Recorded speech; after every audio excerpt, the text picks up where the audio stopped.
About a year ago, a good friend of mine was hit by a car, and I had gone to the hospital every day for about a month straight. One day, as I was going up the elevator to reach my friend's floor, there was an odd-looking man on the other side. He had overly nice eyes, and in my opinion, if you had anything overly nice about you, something is wrong. This man gave me the kind of chills that nearly made my heart burst. I inched past him and he continued to the elevator, and that's the last I thought I was going to see him, but I was wrong. About 3 hours later, I was ready to head home. I made my way to the elevator as always and proceeded to the exit. Then I saw him standing in the parking lot, just standing there, as if waiting for someone. We briefly locked eyes and he walked towards me and asked me if he could walk me to my car. Although against my better judgment, I told him, sure, why not? Once we got to my car, I got in and was startled to see him just standing directly behind my car. He had a pen out and was writing something down. I assumed it was his phone number or something, but he just walked away. A week or so later, I hadn't seen the man at all. I made my everyday trip to the hospital and was headed home. I did the usual, eat dinner, shower, and get ready for bed. It was about 1 in the morning, and I was dozing off when my dog started going crazy. He was growling and barking his head off, so I decided to peek out my window to see if something was there. Nothing was. I figured a small animal or something was outside, so I let it go. About 45 minutes had passed, and I finally dozed off again, only to be woken up 2 hours later by my dog going crazy again. I turned on my porch light, and I nearly shook in fear. There was a chair facing towards my house, directly outside of my room. I was mortified. I called my mom freaking out, and she calmed me down, telling me it was probably some teenager playing a joke on me. I knew I wasn't going back to sleep, so I devised a little plan.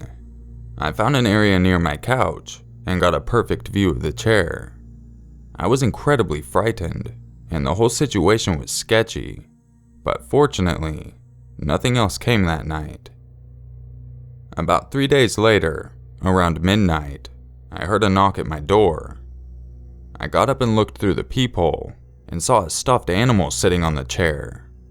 I grabbed my phone and immediately dialed the police. They asked me some questions and asked if I had seen anyone suspicious.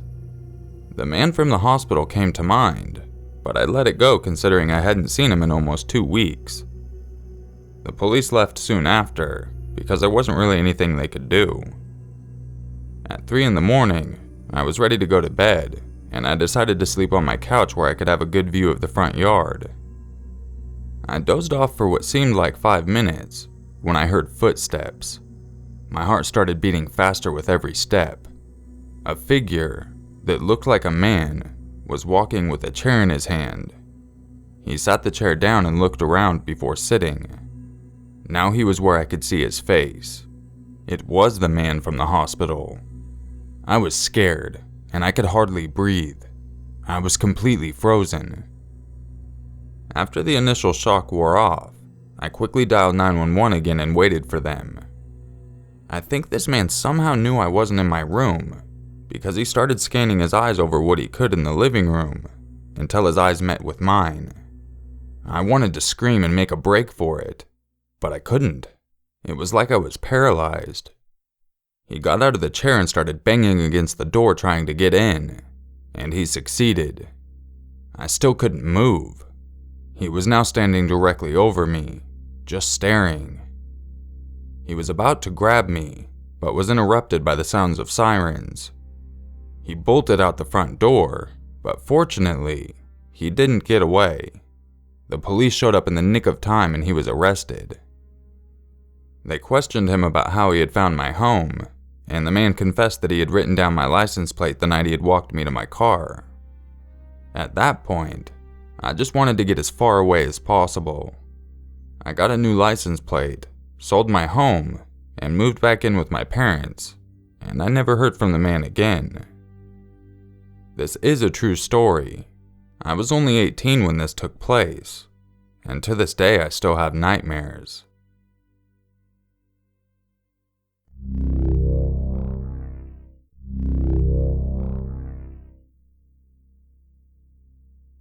This is a story about one of my coworkers. She is a female in her late 60s and was 35 when this happened. One weekend, her husband and her son were both away, so she was left at home alone. It was about 1 a.m. when she heard 3 taps on her bedroom window. She ignored it at first, as she is not a very paranoid person, and rolled over so she was now facing the window. With her eyes still open, she saw something out of the corner of her eye. It looked like the shadow of a person, but she blew it off. She fell asleep within 10 minutes, then later woke up to a bang. She described the bang as to have come from outside, so she wasn't too alarmed.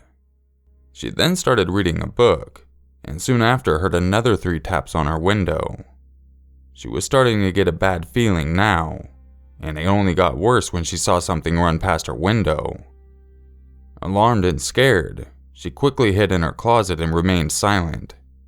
She sat there for what felt like ages, when she heard her front door being fiddled with, and then suddenly, it stopped. You may be wondering why she didn't call the police, but she only had a landline, and the phone was in the kitchen. Suddenly, she heard heavy footsteps coming up her hallway, and they stopped right outside of her room. She began hyperventilating when she heard a man say, "Come out, pretty lady. I just want to have some fun." She started crying, and he said, "Stop crying, honey. I won't bite." She yelled, "Get the fuck out," in her strongest voice. He was silent for a moment, and then opened the closet where she was at. She let out the loudest scream she could, and while this was all happening, the police were already on the way. It turns out, a neighbor had been out for a late night walk when they saw this odd behavior of this man and called the police. The man then grabbed her and was starting to pull her down the hall towards the front door. She kicked him hard enough to make him drop her, and he fell to the floor. As soon as the man fell to the floor, she felt relief as she heard the sirens from the police pulling up. The man was arrested, and she was never notified about it again.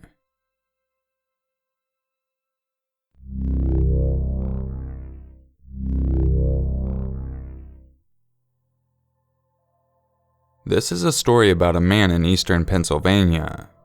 His name, Morris, began to appear in many local papers and online articles after an incident in which he was accused of throwing semen on a woman in a Bethlehem grocery store. His criminal record begins as early as 1988, followed by a string of charges from 1993 to 1995 involving open lewdness, unlawful conduct with a minor, and receiving stolen property. Investigators also found arrests in New York for open lewdness, harassment, and exposing himself. This brings us to his most recent crimes in Lehigh and Northampton County, where I am, and many of my close friends and family are from. In February of 2014, Morris allegedly squirted a bodily fluid onto a woman in a grocery store on Stereo Boulevard in Bethlehem, Pennsylvania. She said she had followed him when he turned to exit the store and threatened to call the police, to which he replied, "Please don't." She was able to snap a few photos of him as he fled, and later used them to help the police identify him.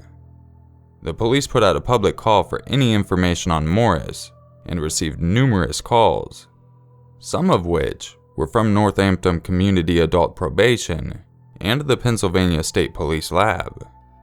Apparently, Morris had made several attacks like this one, usually involving ejaculating on an unsuspecting woman or groping her. Several women in the months of 2014 reported that Morris followed them onto or off of the buses in Allington and Bethlehem and had thrown an unknown fluid on them before fleeing. However, his attacks took a far more sinister turn in June of 2015. Morris followed yet another woman to the Bethlehem bus terminal, and he attacked her from behind, dousing the back of her shirt and hair with a strange substance. He touched her buttocks, and she quickly spun around to see a thin black man smiling and holding a lighter in his hand.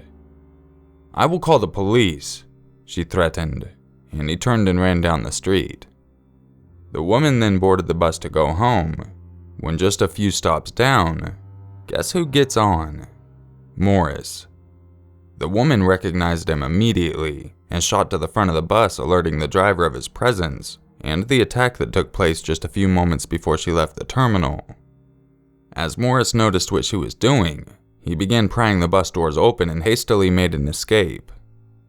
Tests later confirmed that the fluid that Morris had squirted on the woman at the bus station was an accelerant. He was going to set her on fire. He has since been arrested and is currently being held in Northampton Community Prison. I think about how often I've walked alone around that bus terminal, and how frequently a close friend of mine would use these buses to get to and from work. It makes me a bit uncomfortable, but much more aware of those around me. I'm not sure which is worse, the semen or the mystery accelerant.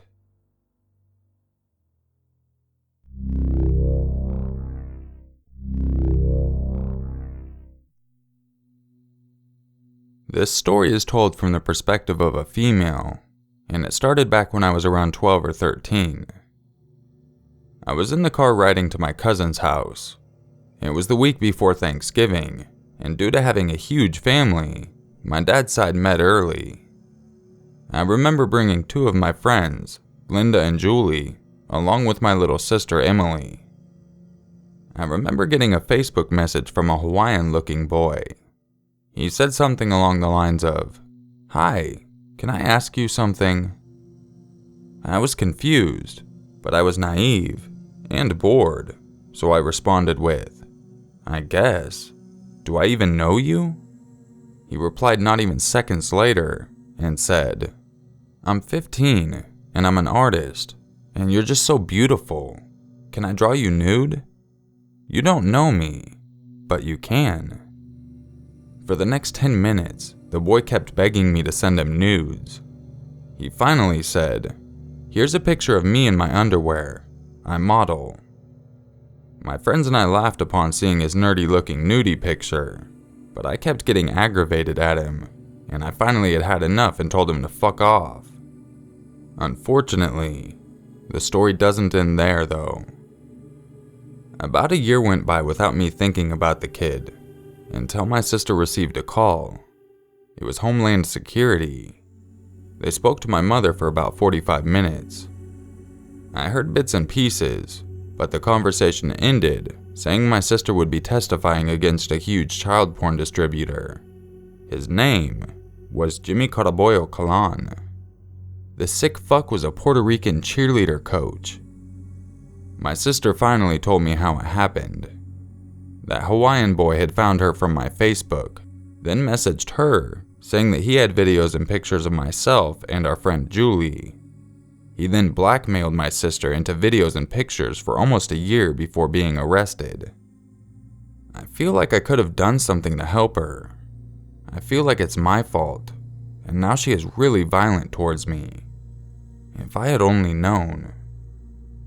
He's now serving a major prison sentence for sexual extortion and distribution. The child pornography on his computer revealed thousands and thousands of videos and pictures of children he'd blackmailed into doing things.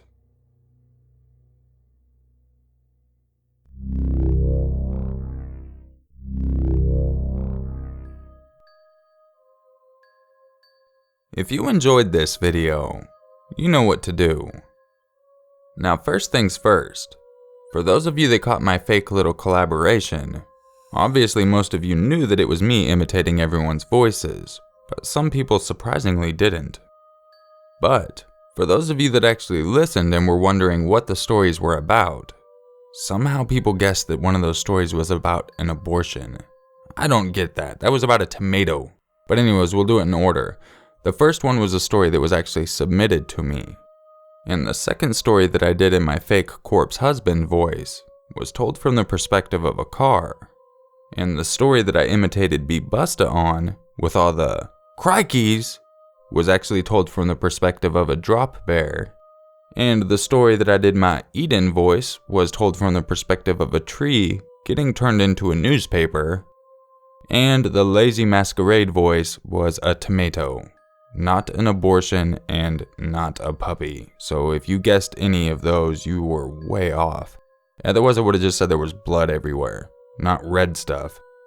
And I probably wouldn't have said the ripe young age of 8 weeks. So I hope that clears it up for a couple of you. I'm not talking about slicing fetuses open and puppies, and that was a little weird that some of your heads are in that place, but I guess everyone thinks a little different. I still love you regardless, even if you smashed that dislike button and said you hated me and that was the worst collaboration you've ever heard in your life and I should die. I enjoyed that, thank you. I'll catch you guys in the next video, and just remember, it's always scarier if it's true. A couple of these stories were actually verified, so if you wanted to look in the description, I'll include the links to some of those stories. Those were the ones with the guy squirting semen and accelerant on people, as well as the last one with the guy blackmailing the girls for pictures and videos.